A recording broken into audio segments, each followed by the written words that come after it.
Hi YouTube, I'm sorry for this late update.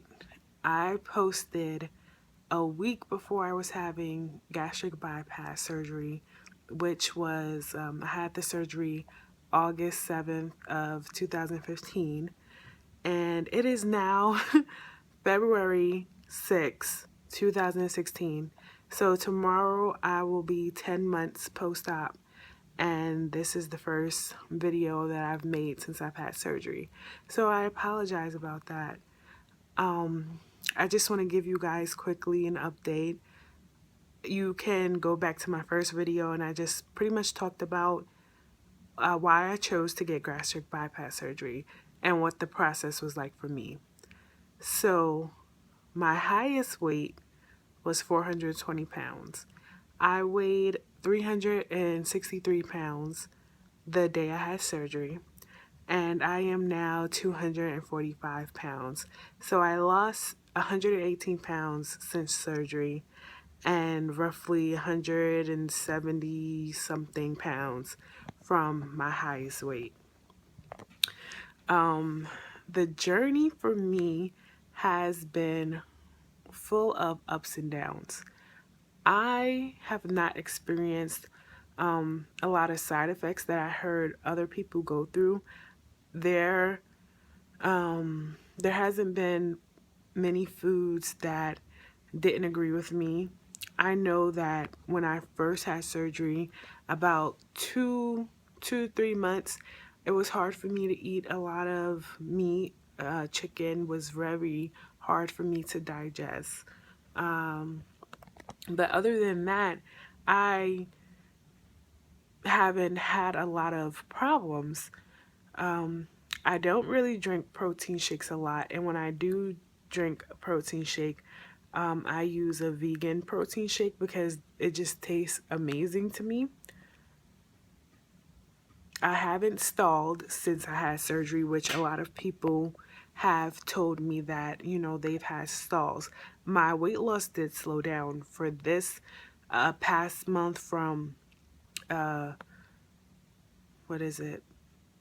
January 7th to tomorrow will be February 7th. I've only lost about 5 pounds. During December, about 8 pounds. November, about 5 pounds. So my weight loss has definitely slowed down, but I have not stalled yet, and I will be 10 months post-op.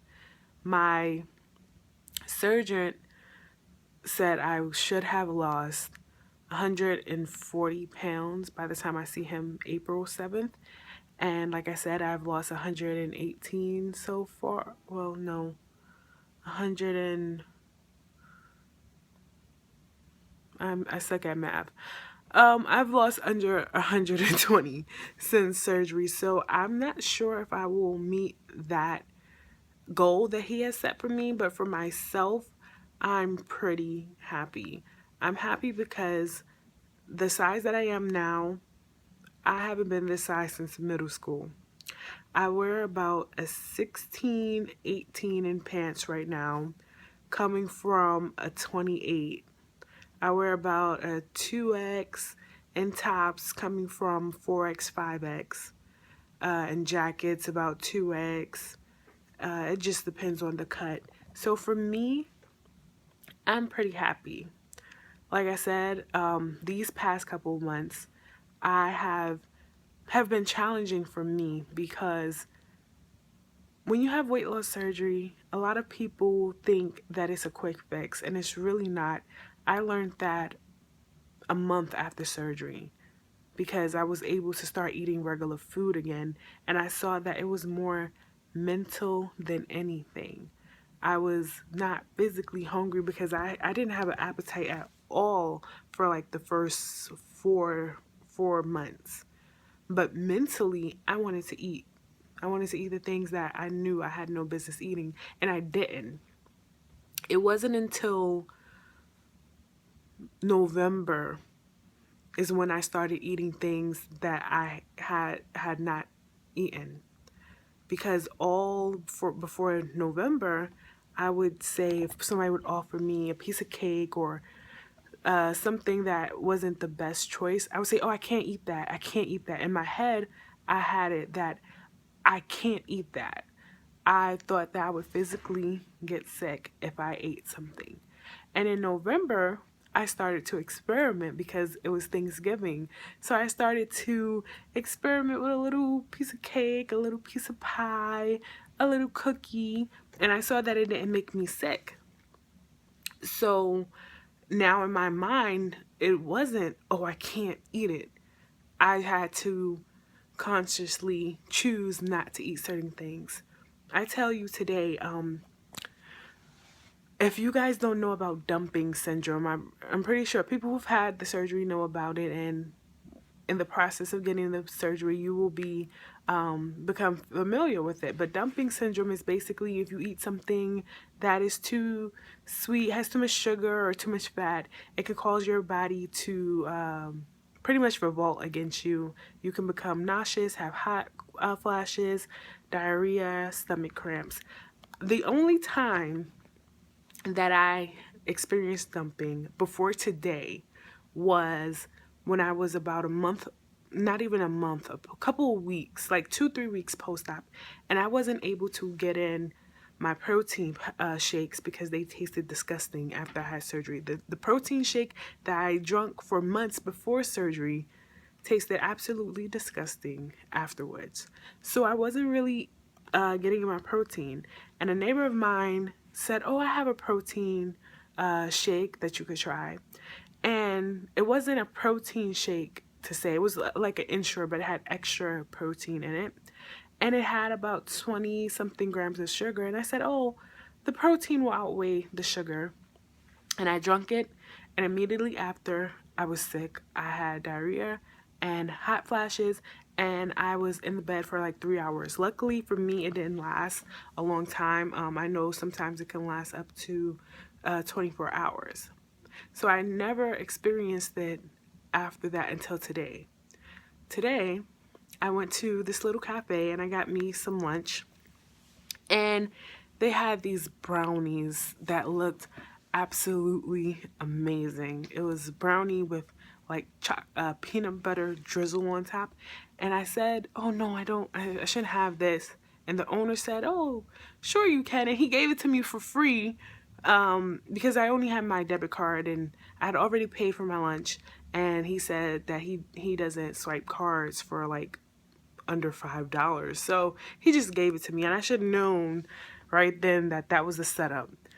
And I came home and I ate my lunch, and then I ate this brownie that was amazing.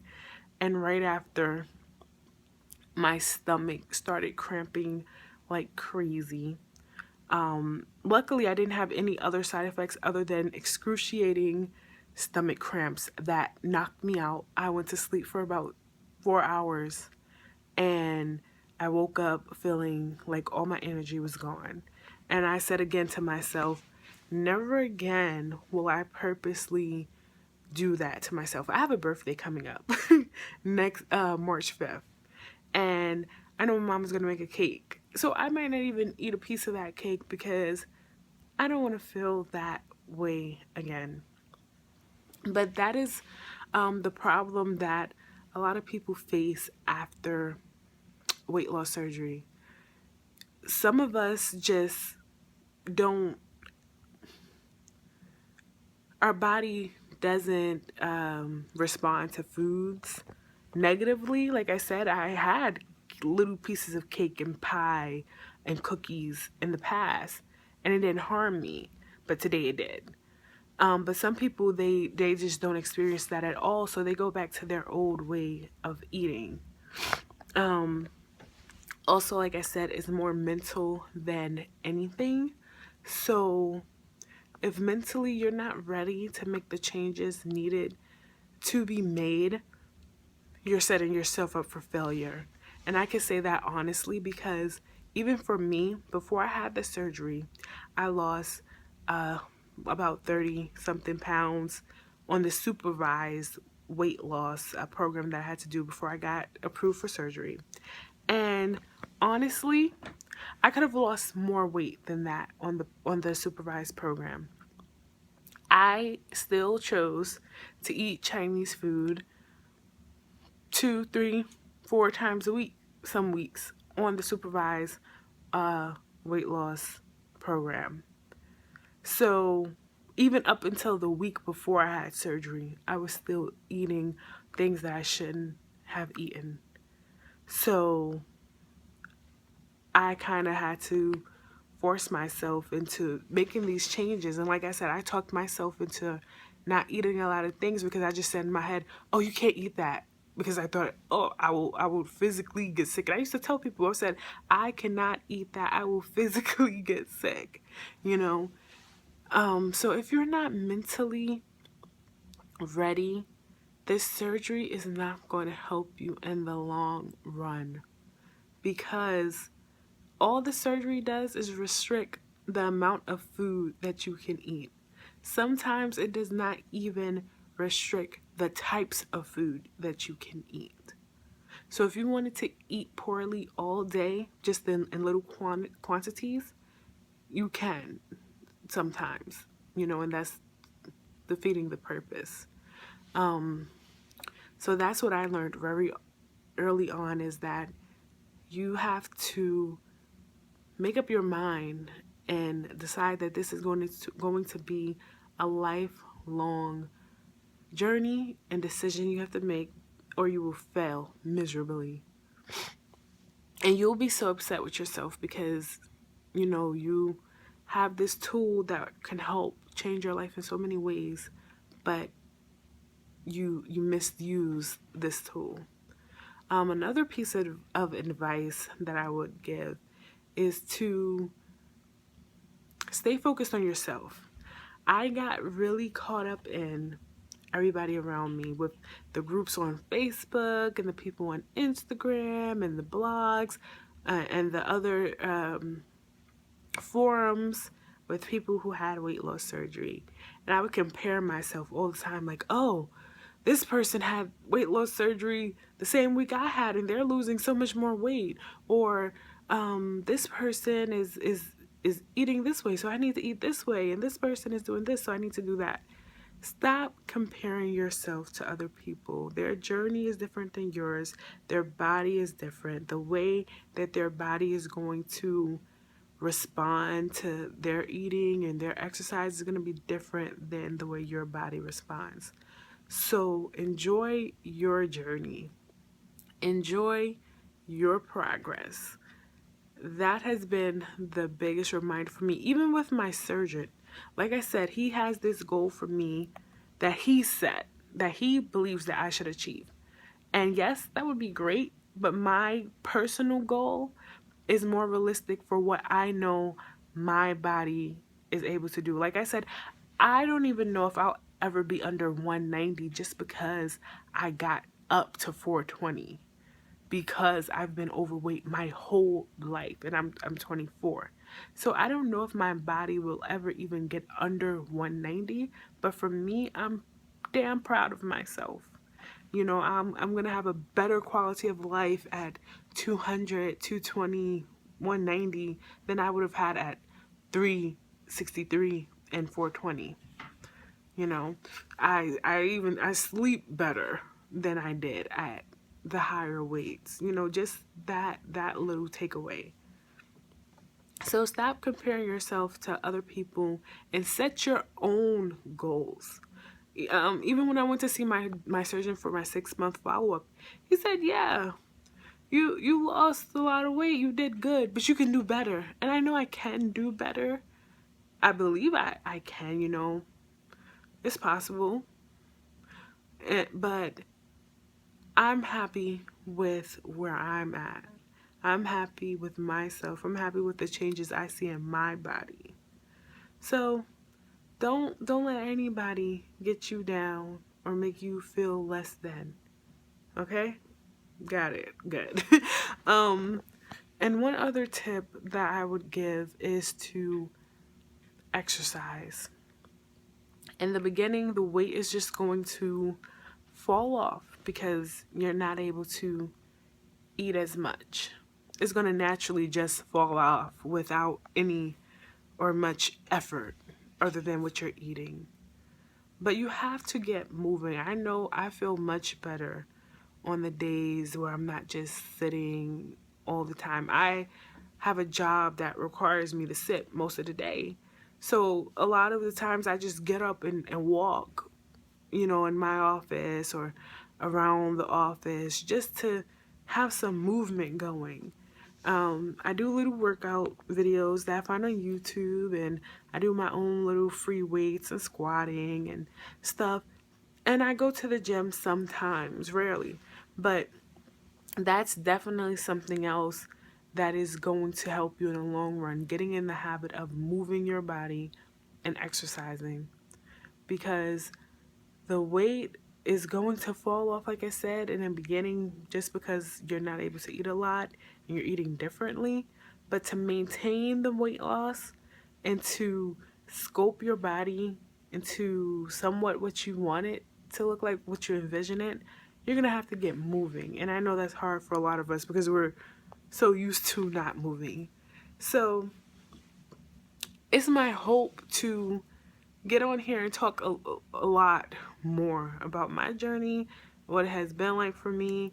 I've been meaning to get on here for months, but I just haven't. I've been caught up in my own world, my own life. But I had a young lady send me a comment on my first video. So that's what inspired this video. So if you're watching this, hey girl, hey, thank you for inspiring me to get on here again and do another video. And hopefully,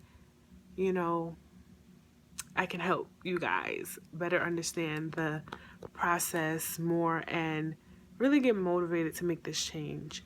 So like I said, my 3 pieces of advice for you would be to get moving, get more active. Number 2, stop comparing yourself and your journey to anyone else. And number 1, make sure this is a change that you are willing to make and invest in mentally long term. All right, guys, my name is Brenda. You can follow me on Instagram. I do post pictures of my weight loss on Instagram. HeyBrendaCleo.com. HeyBrendacleo. You can follow me on Twitter and Instagram, that same name. All right, guys. Bye.